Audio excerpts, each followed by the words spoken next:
बांस का गांव। रनकपुर एक बहुत ही खुशहाल गांव था।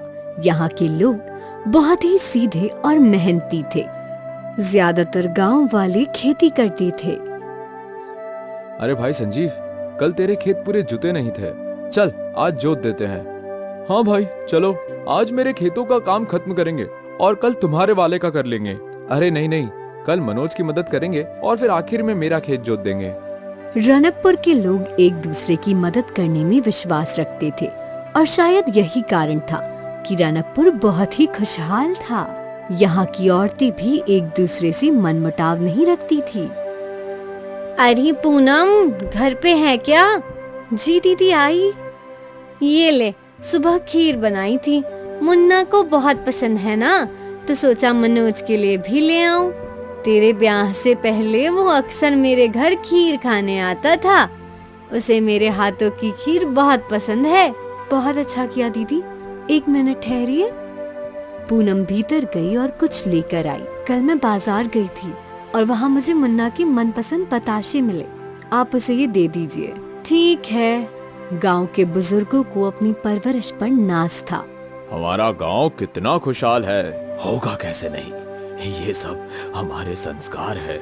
अब वो तो है, बच्चों में आपस में इतना प्रेम है कि ये सब एक साथ एक ही परिवार की तरह रहते हैं।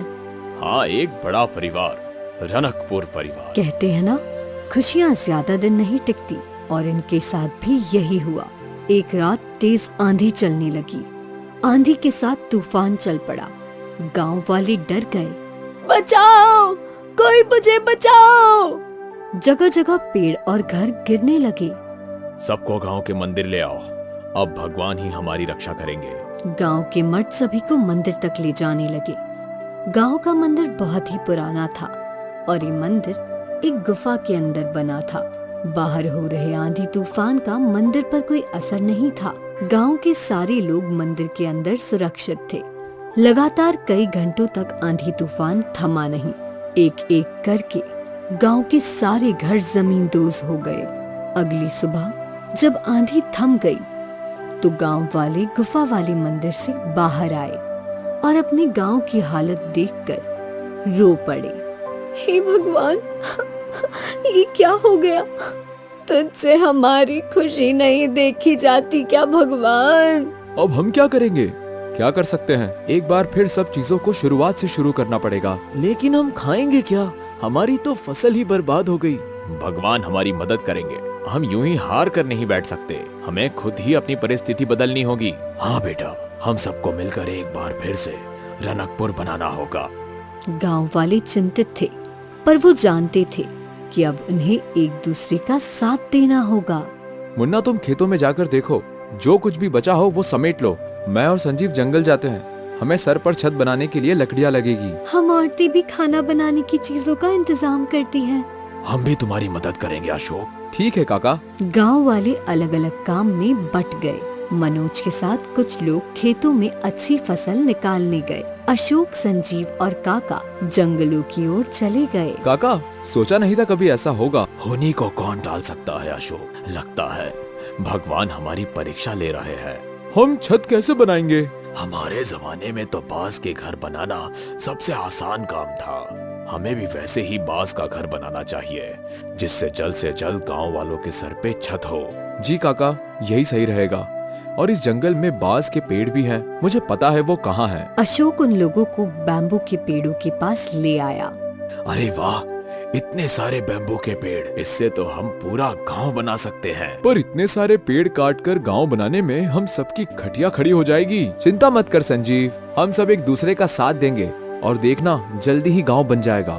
तीनों ने मिलकर बैम्बू काटने का काम शुरू किया।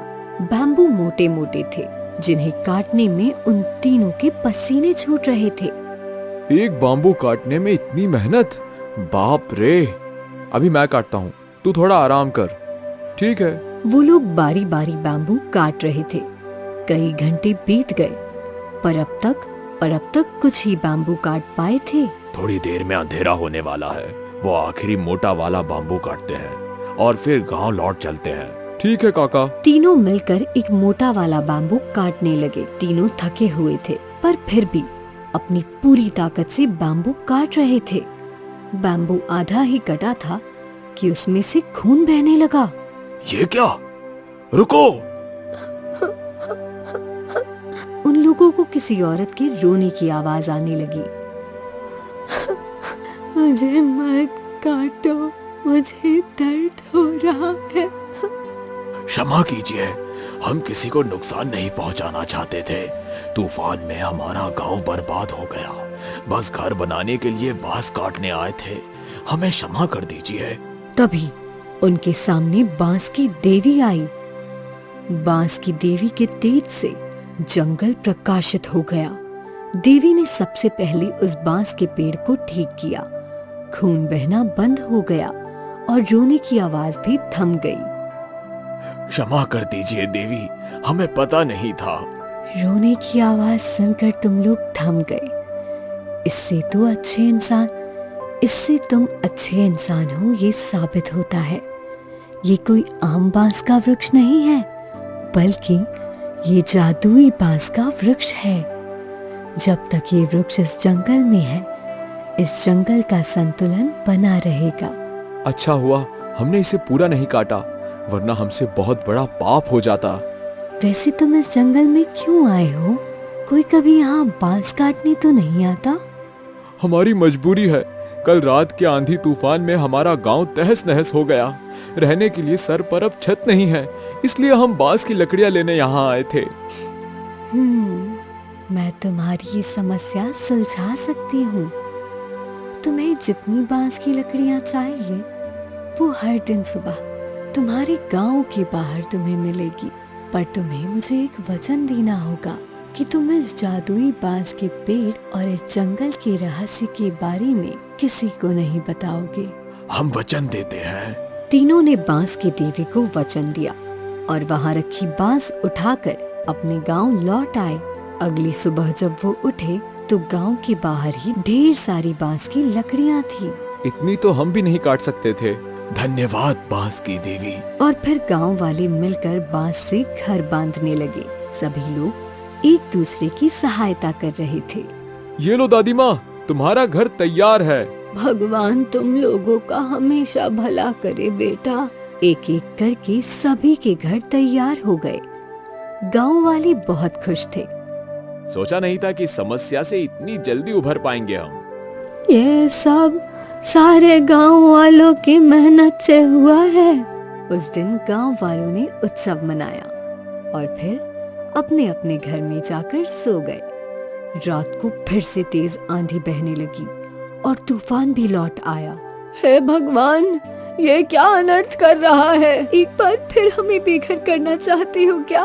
हे भगवान, क्या ये बांस के घर इस आंधी तूफान को झेल पाएंगे? मुखिया जी ने घर से बाहर झांका तो बाहर तो तेज आंधी तूफान थी, पर बांस के घर को कुछ नहीं हो रहा था। ये कैसे संभव है? इन बांस के घर पर तो आंधी तूफान भी विफल हो गए। इसका राज बस 3 लोगों को पता था, अशोक, संजीव और काका। तूफान थमने के बाद गांव वालों ने उन तीनों से पूछा, आखिर माजरा क्या है? इन बांस के घर को कुछ नहीं हुआ। इन बांस के घरों के सामने आंधी तूफान भी फीके हैं, पर इसका राज हम बता नहीं सकते। हमने वचन दिया है। आप लोगों को बस यही बोलेंगे कि जब तक हम इन बांस के घरों में रहेंगे, हम सुरक्षित हैं। ठीक है, अब हमें चिंता करने की कोई जरूरत नहीं। रनकपुर एक बार फिर खुशहाल गांव बन गया था। अब कोई आंधी और तूफान उनके गांव को तहस नहस नहीं कर सकता था, क्योंकि उनका गांव अब कोई आम गांव नहीं, बल्कि जादुई बांस का मजबूत गांव था। अहियापुर गांव में भीमा और प्रताप ने साथ ही एक छोले भटूरे की रेड़ी डाली। भीमा और प्रताप बचपन के दोस्त थे। वो दोनों मिलकर काम किया करते थे और मुनाफा भी आधा आधा बांट लेते थे। ये ले भाई, इस महीने का आधा मुनाफा। अच्छा है, मुनाफा बढ़ता जा रहा है। दोनों दोस्त हमेशा मुनाफा बढ़ाने के बारे में सोचते थे। भीमा पैसे लेकर घर गया। उसने पैसे विमला को दे दिए। इस महीने ज्यादा मुनाफा हुआ है। बहुत अच्छी बात है। भगवान करे आपका मुनाफा ऐसे ही बढ़ता रहे। भीमा का परिवार खुश था। वहीं जब पैसे लेकर प्रताप घर गया, देख रही हो इस बार कितना ज्यादा मुनाफा हुआ है। क्या देखूं, आधे पैसे तो वो भीमा ले जाता है। सोचो, अगर पूरे पैसे तुम्हें मिलते तो तुम हर महीने मेरे लिए गहने बनवाते।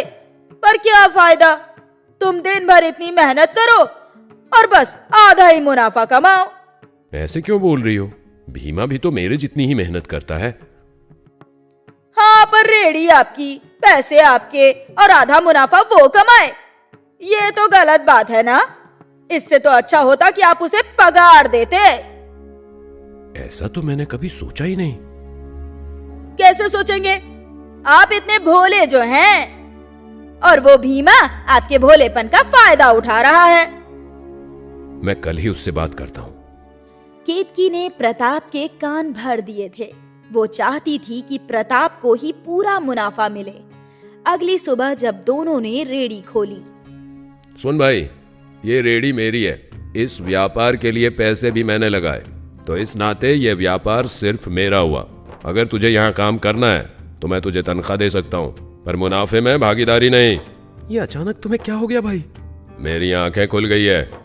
तू मेरे भोलेपन का फायदा उठा रहा है। भाई, इस व्यापार को बनाने में मैंने कितनी मेहनत की है। तूने जो मेहनत की उसके पैसे तुझे मिल गए, लेकिन ये ठेला मेरा है। तुझे जमता है तो पगार पे काम कर ले। नहीं भाई, अब मैं यहाँ काम नहीं कर सकता। तो जा, चलता बन। मुझे भी तेरी कोई जरूरत नहीं है। मैं किसी और को नौकर रख लूंगा। ये बात सुनकर भीमा निराश हो गया। वो उदास होकर घर चला गया। घर पहुंचकर उसने अपने परिवार को ये बात बताई। पता नहीं आज अचानक प्रताप भाई को क्या हो गया। वो मुझे नौकर की तरह काम करवाना चाहता है। मैं सब जानती हूँ, ये सब उसकी पत्नी का किया धरा है। कोई जरूरत नहीं है उसके पास नौकरी करने की। आपको कोई ना कोई काम जरूर मिल जाएगा। हाँ, उम्मीद तो है। चलो मैं बाजार में काम देख कर आता हूँ। भीमा बाजार में गया और कई दुकानदारों से काम के बारे में बात की, पर किसी के पास भीमा के लायक कोई काम नहीं था। भीमा उदास हो गया। सांझ होते ही भीमा घर लौटा। भीमा का चेहरा देखकर विमला समझ गई थी कि उसे कोई काम नहीं मिला है। आप चिंता मत कीजिए, अगर आपको आज काम नहीं मिला है तो कल मिल जाएगा। थोड़ा सब्र रखिए। अगले कुछ दिनों तक भीमा यहाँ वहाँ काम की तलाश में घूमता रहा, पर उसे कहीं कोई काम नहीं मिला। यहाँ प्रताप ने एक बावर्ची को काम पर रख लिया था और उसका छोले भटूरे का ठेला पहले से भी अच्छा चल रहा था। एक शाम की बात है। तो हमारे बचत के पैसे भी खर्च हो रहे हैं। मुझे जल्द से जल्द कोई काम ढूंढना ही होगा। मिल जाएगा। कैसे मिलेगा? मुझे छोले भटूरे के सिवा कुछ बनाना आता ही नहीं है। तो पापा, आप वही बनाइए। क्या? सही तो कह रही है बच्ची। आप भी अपने छोले भटूरे की रेडी डाल दीजिए। रेडी खोलने के पैसे तो है ही हमारे पास। पर मैं अकेली रेडी कैसे संभालूंगा? मैं और शीतल है ना, हम आपकी मदद कर देंगे। और क्या पता, अगर भगवान की कृपा रही तो आपकी रेडी बहुत मशहूर हो जाएगी। हाँ, रेडी तो मैं खोल ही सकता हूँ। विमला ने भीमा को प्रोत्साहित कर दिया। अब वो खुद की छोले भटूरे की रेडी खोलने वाला था।